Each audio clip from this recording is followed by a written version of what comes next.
अच्छा हो गया। ये तो आपको पता चलेगा, आप बाद में क्या बोलोगे आपस में। नहीं नहीं। नहीं नहीं नहीं, ऐसा नहीं है मैम, नॉट लाइक दैट। हम बच्चे थोड़ी नहीं है मैम। ठीक है। ये एक मैंने स्लाइड बनाई थी जुपिटर को कंपाइल करने के लिए। हो सकता है कुछ छूट गया हो तो हम इसको अभी ऐड कर लेंगे। बट आई ट्राइड कि मैं इसमें ज़्यादा चीज़ें डाल दूँ। तो हम इसको एक-एक करके मेडिकल एस्ट्रोलॉजी के पॉइंट ऑफ व्यू से समझने की कोशिश करते हैं। सबसे पहले तो हमें यही पता है कि जो बृहस्पति है, सबसे ज़्यादा शुभ ग्रह है ना? बोलते हैं बृहस्पति की दृष्टि गंगा जल जैसी पवित्र है, तो जहाँ बृहस्पति देख ले, वो उस भाव को ही प्रोटेक्ट कर देता है पूरी तरीके से कि उस भाव से अनहित ना हो उस जातक के लिए। पूरे तरीके से उस भाव पर उसकी दृष्टि पड़ना अपने आप में उस भाव का भला है। तो जितना वो बड़ा है और उस बड़ी चीज़ के बड़े होने की वजह क्या हुई कि उसका जो बॉडी मास है यानी कि ग्रह जो अपने आप में बहुत बड़ा है, वही वो कारक तत्व सभी लोगों में भी देता है या फिर सभी जीवों में भी डाल देता है। तो इसलिए बृहस्पति अच्छा होता है ना, वो देखा है लाला जी लोग होते हैं। मैं ऐसे स्टोरी जैसे बना के बता रही हूँ तो तुम लोग को याद रहेगा। जैसे कोई लाला जी होते हैं ना बनिया वाले, बड़ा लगता है वो, मोटा पेट, है ना? या फिर एक पंडित जी होता है तो कैसे पंडित जी की एक कोई इमेज होगी, हाँ, एक बड़ा-सा पेट है उनका, बैठे हुए हैं एकदम चौकड़ी मार के और पूजा-पाठ कर रहे हैं, सब लोग आ रहे हैं उनके पास, है ना? या फिर वो लाला जी जो वो अपने पैसे गिनते रहते हैं, दुकान पर बैठे हैं, वो भी मोटे से होते हैं बहुत, है ना? क्योंकि बृहस्पति जो है उनका बहुत अच्छा है, पैसे हैं उनके पास और पैसे हैं तो मोटापा भी है, ठीक है? फिर उसके बाद इसी बड़े साइज़ को लेकर कभी-कभी अगर बृहस्पति पीड़ित हो जाए, तो मेडिकल एस्ट्रोलॉजी में जो हमारे बॉडी के जो सेल्स होते हैं, अगर वो अनकंट्रोल्ड तरीके से बढ़ने लग जाते हैं, तो वो ट्यूमर्स बना देते हैं या फिर कैंसरस ग्रोथ बना देते हैं, जिसके अंदर की हमारी बॉडी का जो कंट्रोल है कि जैसे हर हर चीज़ के लिए एक सिस्टम है बॉडी में, एक ही सेल सारे जीवन हमारे साथ नहीं रहता है। जैसे हर एक सेल की एक उम्र है। जैसे हमारा रेड ब्लड सेल है 20 डेज़ रहेगा, प्लेटलेट 4 टू 8 आवर्स रहेंगे। तो सेल्स जो हैं मर जाते हैं। लेकिन कभी-कभी क्या होता है कि ये जो मरने की जो प्रोसेस है सेल की, वो जैसे कंट्रोल्ड है कि अब इतने टाइम बाद खत्म हो जाना है ये वाले सेल को और नया सेल बनना है। तो वो कंट्रोल जो है किसी वजह से खराब हो जाता है। तो अनकंट्रोल्ड सेल्स अपनी ग्रोथ बढ़ाते रहते हैं और वो मरते नहीं हैं। तो ऐसा ग्रोथ का बढ़ना जिसकी वजह से कि सेल्स का नंबर बढ़ जाए, बड़े हो जाएँ वो अपने मास में। कोई एक ऐसी ग्रोथ हो जाए जो नॉर्मल कंडीशन से एक्स्ट्रा बिग, एक्स्ट्रा फैट दिखे। वो सब ट्यूमर्स होते हैं। लेकिन वो सब चीज़ें तब होंगी जब बृहस्पति पीड़ित हो, क्योंकि नॉर्मल कोर्स में अगर आपका मोटापा भी है तो वो भी एक डिज़ीज़ है। तो बृहस्पति का एक नेचुरल कारक तत्व है कि वो मोटा करता है, लेकिन मोटे होने के साथ-साथ वो डिज़ीज़ देगा अगर वही बृहस्पति पीड़ित हो जाए किसी भी पाप ग्रहों से। फिर उसके बाद ये एकदम धीरे चलने वाला आउटर स्लो मूविंग प्लैनेट है। तो बृहस्पति जैसे ही आपके बॉडी का मास बढ़ा देता है, आपको मोटा कर देता है, तो आपकी स्पीड क्या हो जाती है? स्लो। तो आप धीरे-धीरे चलने लग जाते हो। और दूसरी बात, कोई भी बीमारी जो बृहस्पति के अंतर्गत आए और आपको बृहस्पति की वजह से मिले, वो भी धीरे-धीरे चलने वाली बीमारी होगी। लेकिन बृहस्पति की एक अच्छी बात क्या है कि वो शुभ ग्रह है, तो वो शुभ ग्रह क्या है, वो आपको बीमारी दे देता है। आप बीमारी भी ले लो और आप चलते भी रहो, अपना काम भी करते रहो। मतलब आपको ये नहीं करेगा कि एकदम तुरंत ही मार दिया, ऐसा नहीं करेगा। धीरे, धीरे, धीरे चलते रहो, अपना काम भी करते रहो, ये भी मिल गया, वो भी मिल गया, साथ-साथ लेके धीरे-धीरे सब कुछ चलते रहो। क्योंकि बृहस्पति क्या करता है? बृहस्पति गाइडलाइंस बनाता है। आपको ये दिखाता है कि आपके लिए ये सही है और ये गलत है। टीचर क्या करता है? यही बताता है ना आपको कि भैया पढ़ लो, पेपर है, एग्ज़ाम है, पढ़ोगे नहीं तो एग्ज़ाम क्लियर नहीं कर पाओगे। लेकिन अब स्टूडेंट की फ्री विल है, हर एक जीव की अपनी फ्री विल है कि मैं पढ़ूँ या नहीं पढ़ूँ। मैं 20% पढूं, 50% पढूं या 100% पढूं। तो बृहस्पति क्या करता है, आपको रास्ता दिखाता है, उस रास्ते पे चलने के लिए बिल्कुल मजबूर नहीं करता। मगर शनि क्या करता है, अपरिहार्य भोग है, भोगना ही पड़ेगा। आपको ये कार्य आप चाहो या ना चाहो, कोई फ्री विल नहीं है। ये तो आपको मिलेगा ही मिलेगा। इस कर्म को जो आपने कभी किसी भी पूर्व जन्म में कर रखा हो, आपको भोगना ही पड़ेगा। ठीक है? शनि भी एक वृद्ध इंसान है जिसके पास एक्सपीरियंस है, जो गाइड करता है। लेकिन वो स्ट्रिक्ट है, जुपिटर लीनिएंट है। तो डिजीज शनि से भी स्लो मूविंग होगी क्योंकि वो भी आउटर प्लैनेट है, बिग मास है उसका भी। वो भी धीरे-धीरे शनि-शनि चलता है। जुपिटर भी स्लो मूविंग है, वो भी धीरे-धीरे चलता है। तो दोनों जो स्लो मूविंग आउटर प्लैनेट्स हैं, उनकी वजह से जो भी डिजीज होगी, वो बहुत लॉन्ग टर्म लास्टिंग होगी। अब दोनों ग्रहों का जो क्वालिटी है अपने आप में, वो अलग-अलग है। कैसे? जुपिटर जो है, वो अपने आप में शुभ ग्रह है और शनि जो है, वो अपने आप में पाप ग्रह है। तो जैसे ही नैसर्गिक गुण धर्म बदल गए, वैसे ही उनकी प्रवृत्ति भी बदल जाती है। जुपिटर चाहे आपको बीमार भी कर रहा है, तो वो उस बीमारी को उजागृत करके दिखाता है कि देखो तुम ये बीमार हो रहे हो, इसको ठीक करा लो। शनि क्या है, धीरे धीरे धीरे अंदर अंदर अंदर अंदर अंदर अंदर बीमारी होती रहेगी, एंड में पता चलेगा। जैसे डायबिटीज हुआ, एंड में पता चला जी गुर्दे खराब हो गए। जब गुर्दे खराब हुए तो पता चला जी डायबिटीज थी। तो दोनों का जो प्रवृत्ति है, एक का शुभत्व इसमें है कि अगर बीमारी है तो वो उसके लिए आपको अलर्ट करता है, और दूसरा उस बीमारी को भोगने के लिए आपको मजबूर करेगा। ये मैंने तुम्हें बीमार कर दिया, अब इसको भोगना ही पड़ेगा, उत्पीड़ना भी होगी। शनि से दिए हुए जो रोग होंगे वो आपको पीड़ा भी देंगे। Jupiter on the other hand उतना क्रूर ग्रह नहीं है, बेनिफिक प्लैनेट है, सॉफ्ट प्लैनेट है, तो वो पीड़ा कम देता है अगर हम दोनों को कंपेयर करें उस तरीके से। तो जुपिटर को एक और शब्द दिया गया, बृहस्पति क्या है, बृहतापति, यानी कि अल्टीमेट प्रोटेक्टर। जहां जब कोई नहीं बचाता, तो बृहस्पति बचाता है। वो बोलते हैं अगर केंद्र में बृहस्पति आ जाए या लगन में बृहस्पति आ जाए या शुक्र आ जाए, तो कितने ही दोषों से आपको बचाता है। दोष तो रहेंगे लेकिन वो आपको बचाएगा। तो जितना भी प्रोटेक्शन एक हॉरोस्कोप में आप ढूंढ सकते हो, वो सारा का सारा protection even for the health. ऐसा बोला गया कि अगर हॉरोस्कोप में केंद्र में जुपिटर वक्री हो जाए, तो उसके वक्रत्व की वजह से वो प्रोटेक्शन भी नहीं देता।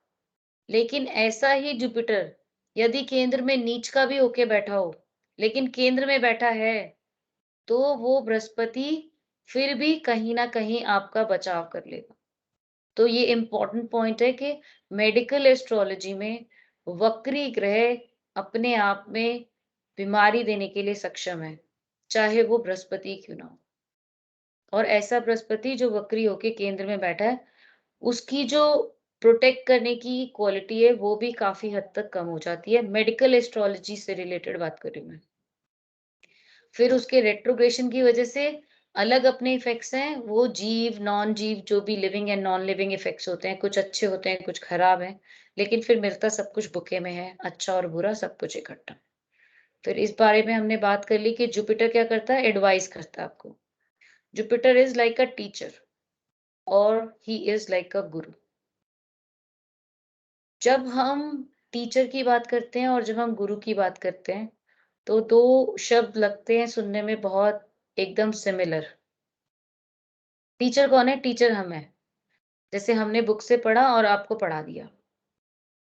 लेकिन गुरु कौन होता है? गुरु वो होता है जो आपको आपके जीवन में अध्यात्म से जोड़े, और जो भी हमारे पिछले पाप कर्म हैं, उन पाप कर्मों को भोगने में आपकी सहायता करे, रास्ता दिखाए कि कैसे तुम इनको छोड़ के अध्यात्म की ओर जाओ और इस जीवन मृत्यु के चक्र से निकल जाओ और वैकुंठ को प्राप्त हो।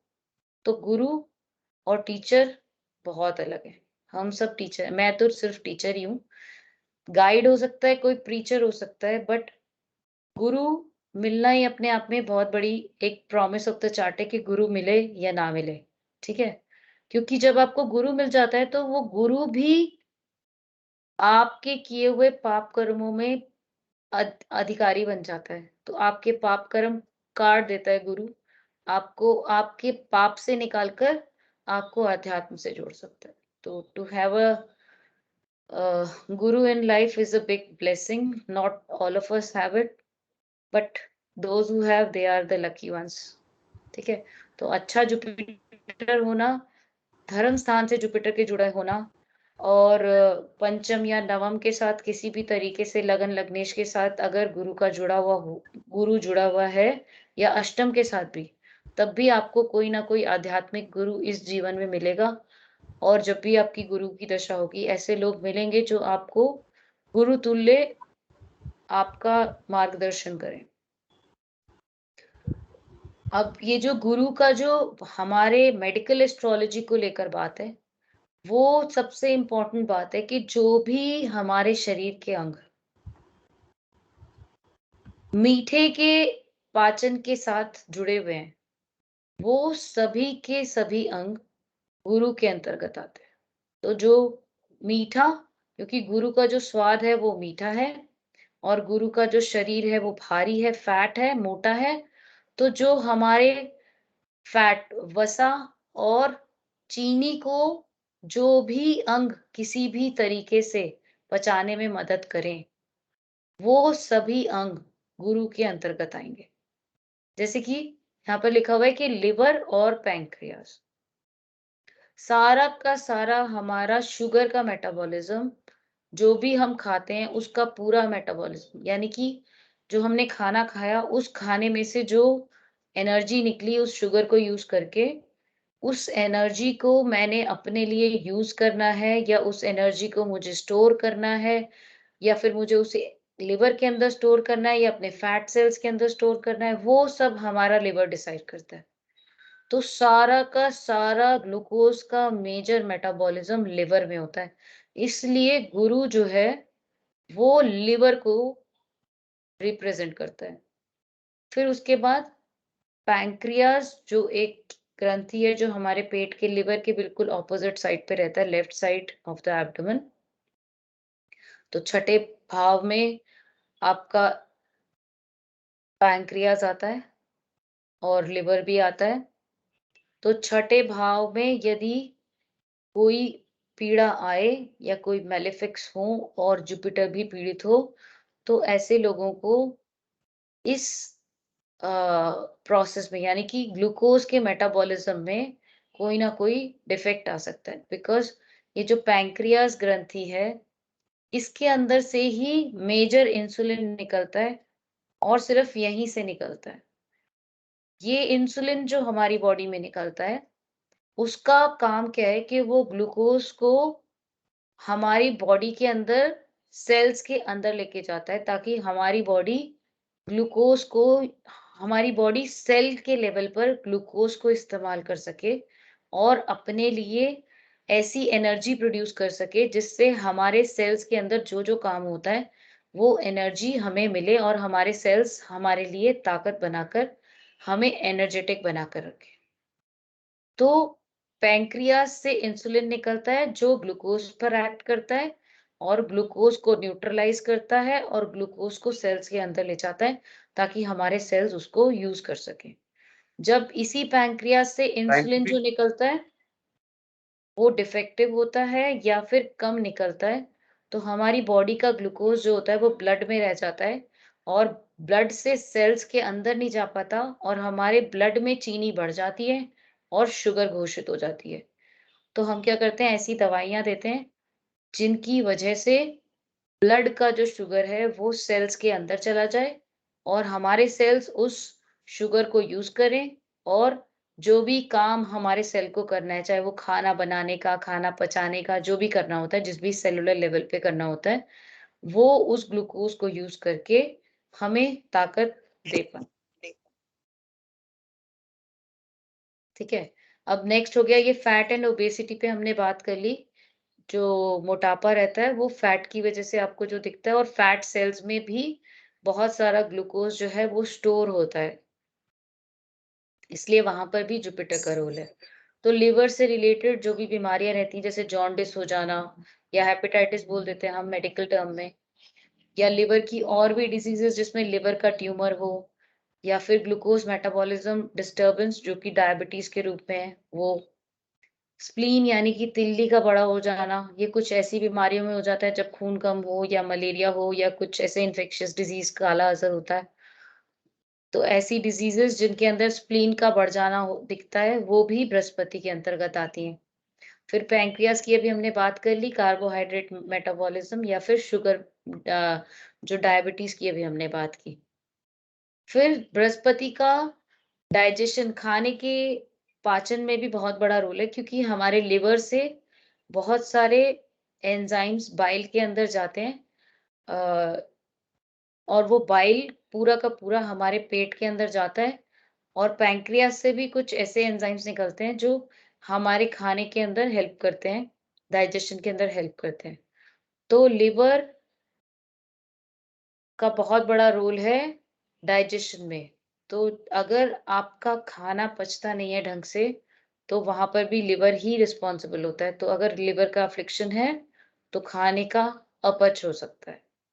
फिर लिवर जुपिटर को लेके कफ का प्रेडोमिनेंट है, और अपेंडिक्स है लिवर के साथ जुड़ा हुआ, और मोटापा, और ईयर, जो आकाश तत्व की बात की हम लोगों ने, कि बृहस्पति जो है वो आकाश तत्व को दिखाता है, और आकाश तत्व के अंदर ही हमारी आवाज तरंगे बनकर जाती है, जिससे कि हमारे कान उन आवाजों को सुन सकते हैं।